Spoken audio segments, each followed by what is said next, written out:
Tozudos. Procedemos de alguien muy tozudo también, ¿sabes? Bien. Bueno, buenas tardes a todos. Después de este antecedente de estos problemas técnicos, en fin, soy muy dado a ellos, tradicionalmente, ¿verdad? Antes de nada me gustaría hacer una reflexión de orden cultural. Estamos hablando en un centro universitario abierto en el centro de Madrid, entre otros muchos pequeños campus, por la Universidad Rey Juan Carlos. Estamos protagonizando un congreso de, por así decirlo, excelencia universitaria.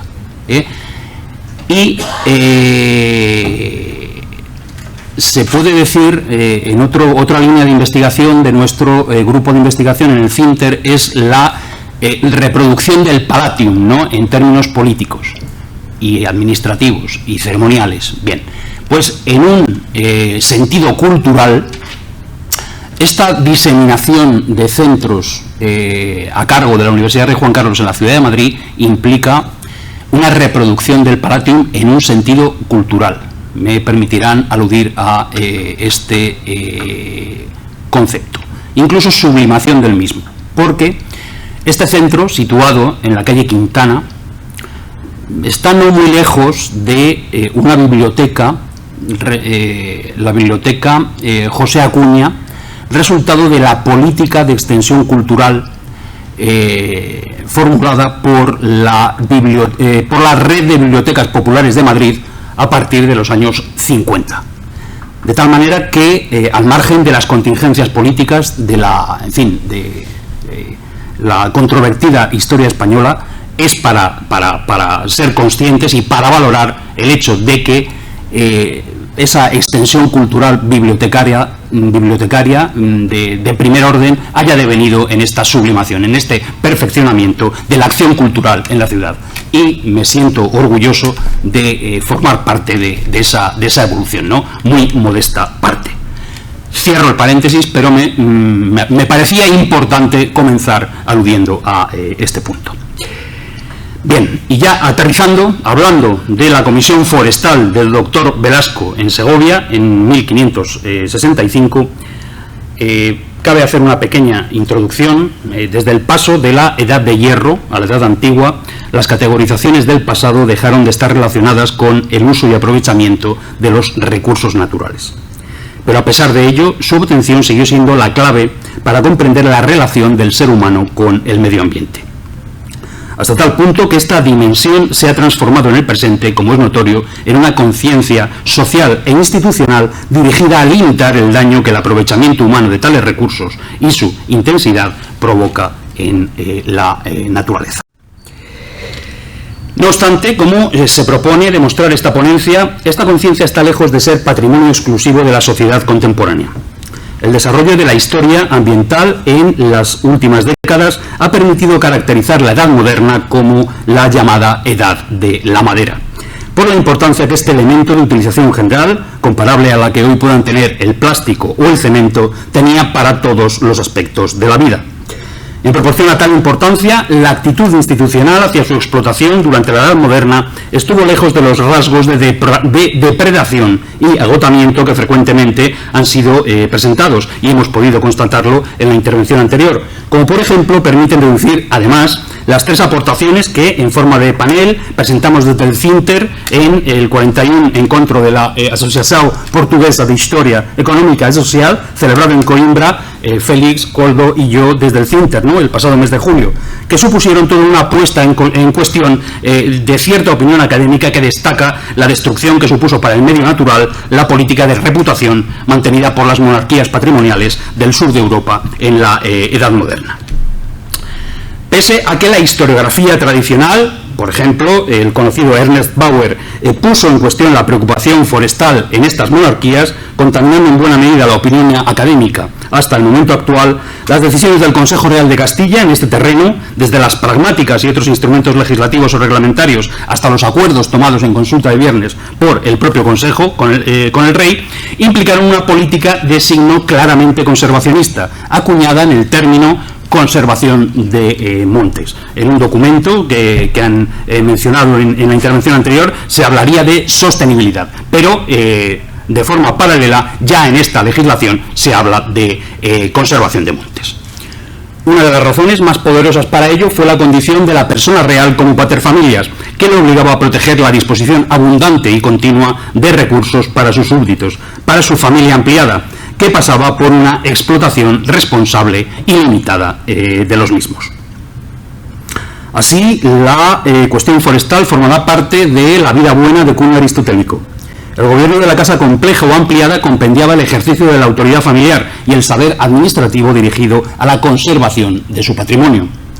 A su vez, la intervención del Consejo en la cuestión forestal respondía a un principio derivado de tal contexto doméstico ampliado. Cito, iurisdictio quaeret territorio, la indisociabilidad entre la titularidad del suelo y la del poder político sobre las personas y las cosas que lo ocupaban, extendiendo sobre ellas un sentido de dominium eminens, de dominio eminente de carácter público. Sobre tales premisas, la presente ponencia pretende profundizar en las atribuciones del Consejo Real en materia forestal, su sentido conservacionista y cómo se traducía en los terrenos jurídico, reglamentario y administrativo, presentando otro ejemplo de gobierno comisional aplicado a materia forestal semejante al tratado no hace mucho por Alfredo Martínez González en el caso del licenciado Hernán Suárez de Toledo en Guipúzcoa. La comisión del doctor Martín Soria de Velasco en Segovia en 1565. Ambas formaban parte, en el contexto de ese que se puede denominar gobierno doméstico regioempleado, de la política de fomento forestal expresada en documentos como la conocida Provisión Real de 1567 o las ordenanzas de 1574. Por supuesto, un problema diferente sería el éxito, la eficacia del Consejo a la hora de imponer materialmente tal política, afectada como otros ramos de la administración moderna por la frecuente inobservancia de la legislación acordada, que inducía su repetida publicación, así como por limitaciones de orden doctrinal que también han podido ser atisbados en la intervención anterior. La visión armónica e integradora propia del aristotelismo político, en el que se integraba la acción del Consejo, remitiendo a las obras, por ejemplo, de Juan de Mariana, supuso al mismo tiempo un estímulo y un límite de su intervención en materia forestal, pues en ese orden general tenía conferido un poder moderador que le obligaba a conciliar intereses, funciones y principios cuya propia naturaleza tendía a la incompatibilidad, agricultura, ganadería y explotación forestal. Bien, antes de continuar, ¿quién era el doctor Velasco? Bueno, el doctor Martín Soria de Velasco es conocido el papel fundamental que ejerció durante, el reinado de Felipe II, sobre todo durante, pues las dos primeras décadas del reinado, ¿no? Hijo de un regidor de Burgos, se ve obligada a su familia a trasladarse a Valladolid, y el condestable de Castilla repara, en cuya casa se había hospedado, repara en la valía del proyecto de letrado y lo prohija, lo protege. Después de formarse, vemos aquí los principales capítulos, los principales episodios de su carrera: oidor del Granadero de Valladolid, asistente al Concilio de Trento, Consejo Real, camarista primero de la regente Doña Juana, luego lo será del rey, luego pasa al Consejo de Guerra, apoyo fundamental del cardenal Espinosa durante toda su presidencia, para todo el manejo en todos los sentidos, desde un aspecto gubernativo, administrativo, jurisdiccional,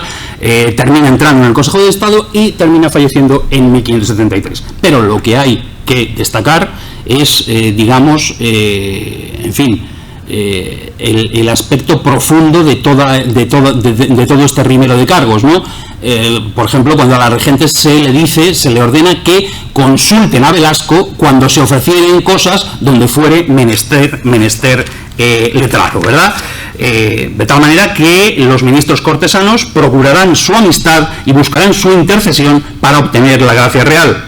Ante la acumulación de trabajo que padece Espinosa, Velasco intervino ampliamente en la organización del expediente durante la presidencia del cardenal. Sin duda, tal importancia entre los servidores reales, acrecentada por su intervención en el Consejo de Estado, en el que destacaría, por ejemplo, su intervención en el reparto de los moriscos en Castilla y la posterior repoblación del Reino de Granada en noviembre y diciembre de 1570, concitaría este papel, como digo, la enemistad de otros personajes informados de principios políticos más acordes con el pontificado en el momento de formación de la Santa Liga. En Roma se tenía auténtico pavor al doctor Velasco, se le consideraba responsable de toda la política antiapostólica y de hecho Gregorio XIII respiró aliviado cuando supo que la presidencia recaería en una persona más amistosa con la Sede Apostólica, como digo, de Covarrubias, en comparación con el doctor Velasco.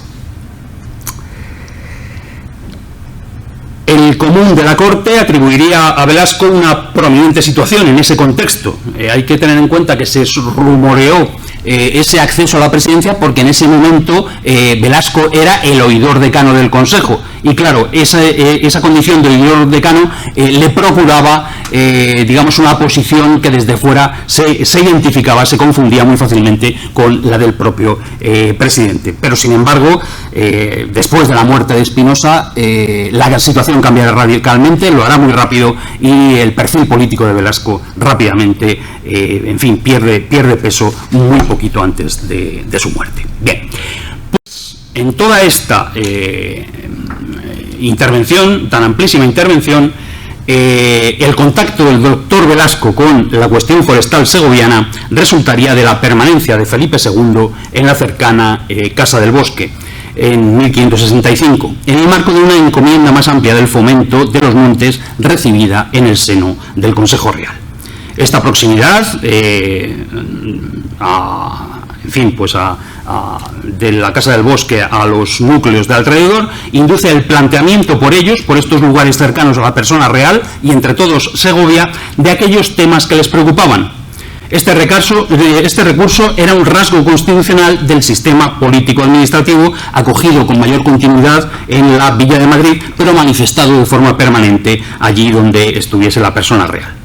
Igualmente daba inicio a una forma de implementación administrativa, la encomienda, que sería el fundamento de la forma de gobierno comisional que puede considerarse igualmente rasgo constitutivo de la administración real.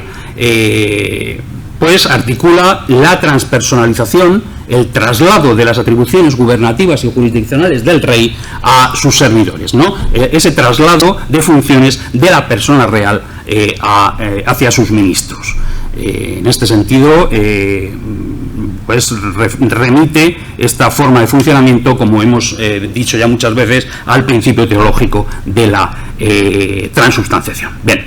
pues la señalada pulsión conservacionista que se percibe en las ordenanzas y disposiciones del ramo emitidas o confirmadas por el Consejo Real fue inducida por las obligaciones del rey en tanto pater familias, pero también por la necesidad de disponer de una amplia cantidad de madera, como ha estudiado el profesor Martínez González, para la industria naval, la construcción de los sitios reales o incluso el mero ejercicio de la gracia. La solicitud por el príncipe don Carlos, precisamente de madera para el doctor Juan Gutiérrez, quien curaba en Segovia y se estaba haciendo una casa en Olmedo, si bien fue atendida por el Concejo, le llevó al Concejo a acto seguido expresar al rey y al doctor Velasco sobre esa comisión forestal recibida un poquito antes, de término más general, a expresar el grave perjuicio que para el monte segoviano y principalmente para el bosque de Balsaín implicaba la concesión de tal madera. Ya sabemos que Balsaín tenía un régimen diferenciado. Por una parte estaba el Coto Real y por otra el bosque de Balsaín, dependiente no del propio Concejo, sino dentro de los linajes en que se organizaba administrativamente el Concejo de Segovia. Bien, pues tales concesiones de madera, de las que el Concejo tomaba nota en los libros de acuerdos, eran numerosas y abundantes. Solían atender, como digo, a las necesidades de las casas reales y eran realizadas por el dehesero y los hacheros a sus órdenes. Entre mediados de agosto y mediados de diciembre de 1565 se contabilizarán las licencias que tenemos en pantalla. En primer lugar, el doctor Juan Gutiérrez, 200 piezas de cargo, otras 200 de medio cargo y 12 tirantes, entre otras. La princesa Doña Juana, 100 cargos de madera. El príncipe Don Carlos, 80 cabrios de madera de Balsaín para una caballeriza en Madrid. Sabemos lo que era un cabrio. Según la Academia, madera de construcción de entre 3 y 6 metros de longitud y de 10 a 15 centímetros de tabla.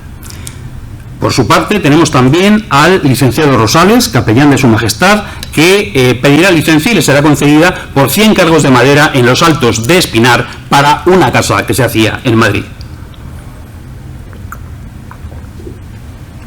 A su vez, el obispo de Segovia, otros 100 cargos de madera también en Balsaín para reparación de la iglesia de abades. El príncipe de Don Carlos, nuevamente, 2 tirantes de madera para la caballeriza que hacía en Madrid sobre Balsaín. Esto en lo relativo, también habría que añadir a doña Isabel de Bobadilla, 40 cargos de madera en Balsaín para reparar su casa en la ciudad de Segovia, y nuevamente al príncipe de Don Carlos para el edificio de caballeriza que se hacía en Madrid, 200 maderos de a 15 pies de largos y de 6 y 8 y de 14 y medio, etcétera, etcétera, etcétera, y también 50 vallas. Y eso junto a otras solicitudes, otras licencias que son concedidas que no especifican la madera que se concede, ¿verdad?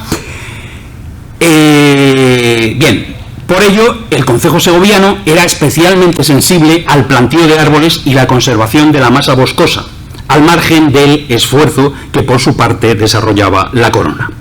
Sabemos que el inicio de la comisión de Velasco coincidió con la que por su parte dio el concejo a Gaspar de Cuéllar para plantar el sexmo de San Llorente. Basta un mero vistazo a los libros de acuerdos del concejo para ver que la madera era elemento central en el devenir cotidiano de la ciudad de Segovia, como se deduce de la obra dedicada al sitio real y bosque de Balsaín por Carlos Manuel Valdés, o el dedicado por Martín González, o los trabajos que venimos dedicando a la Junta de Obras y Bosques y a los sitios reales. Pues sobre esta base, sobre este contexto, el contacto de Velasco con la cuestión forestal segoviana sería doble. Según se percibe en los acuerdos del ayuntamiento correspondientes al 3 de septiembre de 1565. Por un lado, trataría con el concejo, en la persona de los regidores Pedro Gómez de Porres, Jerónimo de Guevara y en su ausencia Antonio Miramontes, del ensanchamiento del Camino del Parral, añadiéndole las huertas aledañas. Como es sabido, el gobierno doméstico regioampliado tenía su traducción jurídica en la aplicación del concepto de policías, sobre el que tanto ha, tratado, como hablábamos antes, el profesor de la Universidad de Sevilla, Jesús Vallejo. Por otro lado, recogió los apuntamientos de los citados comisarios Velasco sobre, cito, y es la segunda parte de esa comisión forestal, la manera y orden que se tendrá en la conservación e planta de los montes e guarda de ellos, materia en la que Mateo de Arévalo se incorporó a los comisionados. 2 días después era llamado ayuntamiento para ver y cumplir una cédula real sobre la, cito, guarda y conservación de los montes de Aquende y Allende, que Aquende y Allende entendemos que es la cuerda del Guadarrama, que tradicionalmente en toda la literatura política y jurídica castellana distingue entre Aquende, lo que está de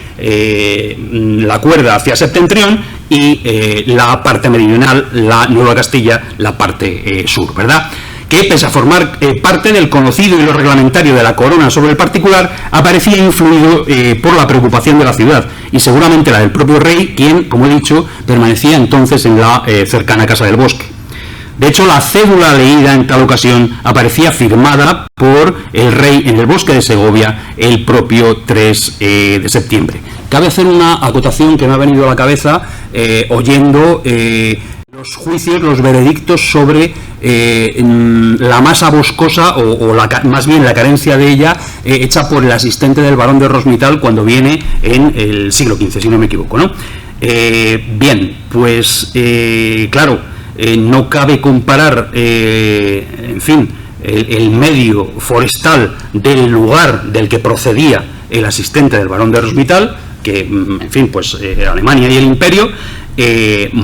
desde luego debía ser mucho más cerrada y mucho más exuberante que lo que, aun sin ser un medio desértico, evidentemente pudiera encontrarse de Haro a Burgos o en las cercanías de Segovia. Es un matiz que conviene, creo yo, mencionar, ¿no? Bien, pues la justificación del documento será conocida. La necesidad de fomentar la guarda y conservación de los montes ante la evidente merma de su masa boscosa. Para remediarlo, se ordenaba al corregidor Antonio Galíndez de Carvajal, comendador de la Magdalena, tratar la cuestión junto a 2 o 3 regidores, un diputado de los linajes, como digo, para lo tocante al bosque de Balsaín, un representante de la tierra, si lo estimaban oportuno, y el propio doctor Velasco, cito, del nuestro Consejo y Cámara, a quien lo habemos cometido y remitido. El alcance de la cédula era ambicioso, pues se trataba de hacer un censo detallado de los montes, tanto de Aquende como de Allende, de su calidad y de quienes se aprovechaban de ellos, en madera, leña o pasto, así como definir su estado, acotamiento o desvedamiento y la conveniencia de volver a proteger alguna parte de ellos que hubiese perdido tal grado de protección. A su vez, la comisión debía aclarar las ordenanzas de montes con que contase el concejo, así como las guardas que los protegían y las penas aplicadas, para terminar solicitando que indicasen aquellas partes que fuesen más susceptibles de admitir nuevos plantíos de árboles. Entonces, las conclusiones de esta comisión orientarían las decisiones subsiguientes. En cumplimiento de la orden real, fueron convocados para el siguiente ayuntamiento, el lunes 10 de septiembre, todos los regidores en la ciudad y un contorno de 8 leguas, los procuradores generales de la tierra y los sexmos, así como un diputado de los linajes y los procuradores del común. A su vez, el concejo nombró a Pedro Gómez de Porres y a Andrés de Ximena para dar cuenta al doctor Velasco de las cuestiones solicitadas en la cédula real. En el ayuntamiento de ese día serían tratadas ambas cuestiones. Entonces, viendo ese doble contenido de la actuación de Velasco, en primer lugar, en lo referido a allanar y plantar la ribera de los huertos hacia el Parral, Pedro Gómez de Porres y Arévalo de Zuazo dieron cuenta a la ciudad de lo tratado con el doctor Velasco, quien les comunicó el apoyo real a la obra y pidió un presupuesto aproximado de la misma y en que se podría echar por sisa. Ante ello, el Concejo insistió en la conveniencia de la obra y encargó a los regidores diputados Pedro Gómez de Porres, Antonio del Sello, Arévalo de Zuazo y Antonio de Miramontes, en ausencia de Jerónimo de Guevara, tratar con el doctor Velasco la emisión de una cédula real ordenando la compra de las huertas del Parral a razón de 250.000 maravedíes anuales, cargados sobre la sisa del vino o aquellos mantenimientos que le pareciere a la ciudad. Respecto a la cédula real sobre los montes, el segundo y más importante aspecto de la actuación de Velasco, el Concejo nombró a diferentes regidores para juntarse con un diputado caballero de linaje y el propio doctor Velasco para dar cumplimiento a la cédula real, especialmente en lo relativo a las ordenanzas forestales. En mi opinión, esta forma de trabajo compartido tiene un altísimo significado, una importancia fundamental, que será la dificultad de distinguir entre ente local y realidad cortesana en esa implementación del gobierno doméstico regio ampliado de la que hablamos, que tenía en la forma comisional uno de sus principales instrumentos. ¿Dónde termina la Corte y dónde empieza el ámbito local? Yo creo que esta es una de las líneas de investigación en la que debemos afanarnos. Bien, el primer resultado tangible de la actividad impulsada por la cédula real será elevar a 12 los guardias del bosque de Balsaín, 8 nombrados por la ciudad y los restantes por los linajes, como acordaron los regidores diputados con Luis de Contreras, diputado de los linajes, en la tarde del 15 de septiembre del 65. El acuerdo no será unánime, pero ello no implicará que en la documentación entregada a Velasco termine, en fin, pues siendo contenido este importante punto. Con todo, una vez más, este intento loable de mejora de la situación forestal en Segovia nacía viciado de origen, pues en realidad esta protección entraba también en conflicto con otro de los rasgos constitucionales del sistema, y era el ejercicio de la gracia y de la justicia distributiva por el príncipe. Es cierto que el Concejo de Segovia era soberano sobre sus recursos forestales. Pero no es menos cierto que esas peticiones, esas solicitudes de licencia por parte del rey eran consideradas implícitamente por el Concejo como una orden. Y entonces se da un caso curioso, y es que en ese momento en el que el doctor Velasco está encabezando esa comisión para mejorar la gestión forestal y proteger el medio boscoso, él mismo se beneficia de una licencia de obtención de madera para, para fines particulares. Con lo cual, esa loable intención, como digo, nacía viciada de origen. Hoy es decir en fin, por otro lado, al margen de esta contradicción, el ámbito de la Comisión de Velasco implicaría que el Concejo atendiese a cuestiones forestales en general, genéricamente, que no estaban contenidas en su propia comisión, ¿no? Y, por ejemplo, en el momento en el que está en la propia Segovia actuando en estas cuestiones, pues el Concejo ordena la visita de los montes afectados por el conocido litigio de términos con el conde de Chinchón, que en realidad nace desde que la comunidad de Villa y Terra de Segovia sufre una llamativa mutilación por la concesión del título de conde de Chinchón a Pedro Fernández de Cabrera por la reina católica, ¿no? A partir de 1480. Será un pleito que se viene arrastrando hasta casi el siglo XVII, ¿verdad? Y en este momento se produce uno de los de los momentos en que experimenta cambio ese pleito, ¿no? Y entonces se trata de deslindar, de ver los términos, límites y mojones sobre qué se litiga y a dónde llegan, y entiendan y vean por la parte que se echarán la raya o rayas que sean necesarias. Esta actuación implicaba el ejercicio de otro de los instrumentos propios de este sistema de gobierno de cariz doméstico del que hablo, que es la vista de ojos. La vista de ojos implica, como dijo Saavedra Fajardo, una transferencia de las potencias visuales del príncipe. Bien. Con todo, las actas del Concejo de Segovia guardarán silencio a partir de esta intensidad que describimos durante casi 2 meses. Es de suponer que, vuelto Velasco a la corte madrileña, la materia debió diluirse entre sus muchas encomiendas. Insistiré en ello, pero este hecho, a la vez que demostraba la homologación del cuidado de los bosques con otras comisiones de aparente mayor vuelo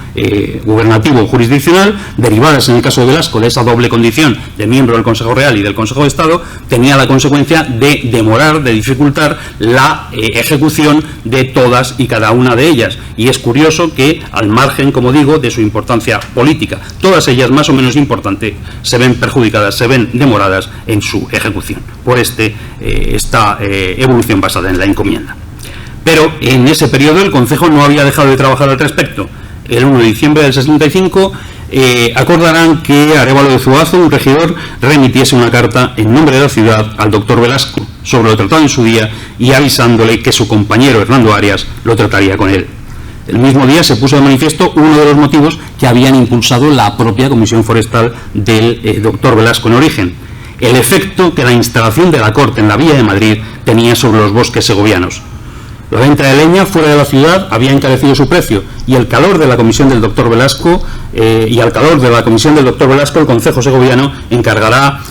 a 2 de sus regidores elaborar una ordenanza relativa a este problema, que especificase las penas por imponer, al tiempo que otros recibirían la orden de perseguir a quienes sacasen madera del término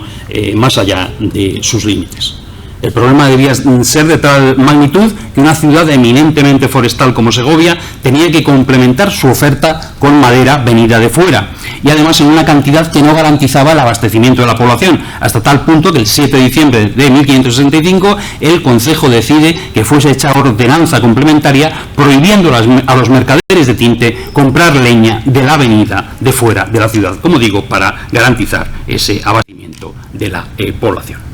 En todo caso, la consecuencia más tangible de toda esta labor y de ese recuerdo que hace el Concejo al propio doctor Velasco 2 meses después es la aprobación de unas nuevas ordenanzas de montes que completasen las existentes, que se denominaban ordenanzas reales, y quedaron plasmadas en el libro de acuerdos. Así se extendió a los pinos y resto de árboles la pena por cortar encinas. Pena y pérdida de herramientas si cortaban de día, y pena doblada y pérdida de herramientas si lo hacían de noche, tanto si la corta se producía en montes comunales como particulares.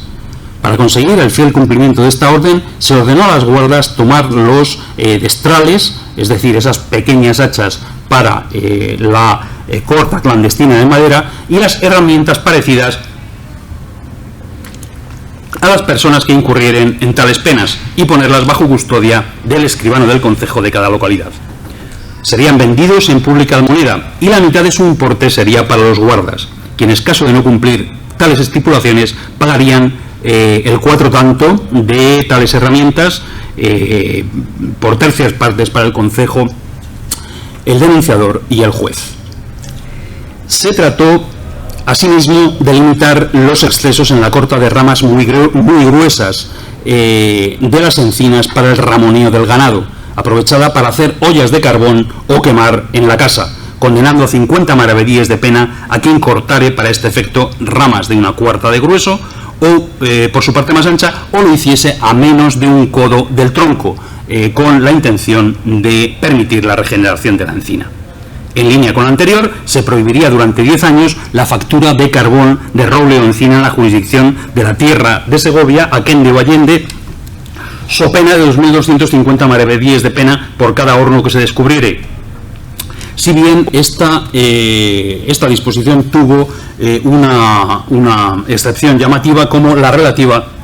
al sexmo del Valle de Lozoya en hornos de leña seca de sus términos para las fraguas de las herrerías allí situadas. Se trataría asimismo de garantizar el abastecimiento local de madera, prohibiendo sacar leña, ni madera ni carbón, ni tabla, ni ningún género de madera, ni leña de la ciudad, de montes públicos o particulares. Con el propósito de facilitar la ejecución de lo contenido en estas ordenanzas, finalmente se otorgaría fuerza de verdad, sin posible discusión, a lo que declarasen los guardas en su aplicación. Con tales disposiciones, cabe concluir que Segovia fue uno de los no muchos lugares en los que el encargo forestal general realizado por el rey al doctor Velasco se vio cumplido, perjudicado por la variedad y entidad de los asuntos a su cargo.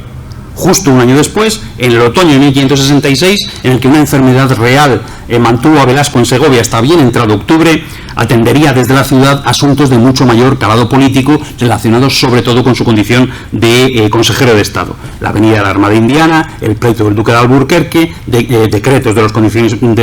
concilios provinciales, visita a la Capilla Real de Granada, sobre todo el asunto de Flandes. Pero, como ya había demostrado, no cabía duda de que, de ser necesario, Velasco hubiera incluido entre tales materias en pie de igualdad la materia forestal.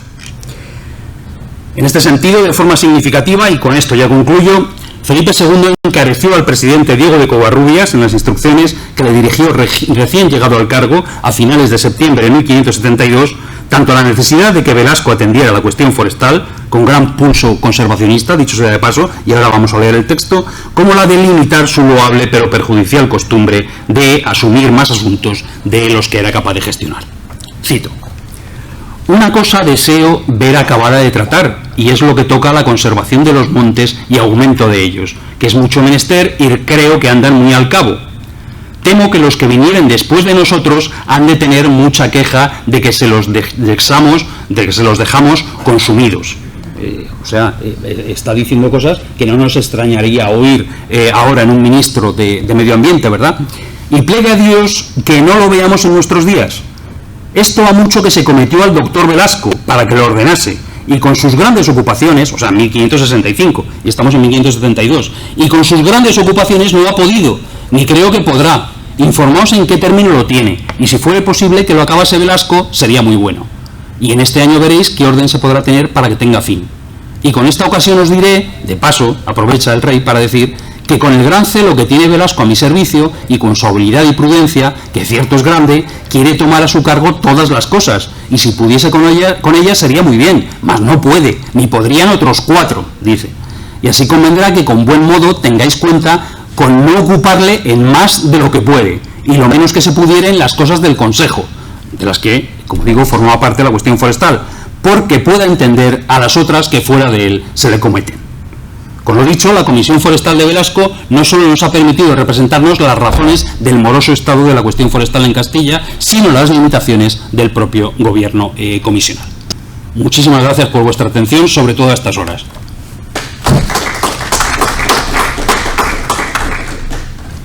Muchas gracias, Nacho, por...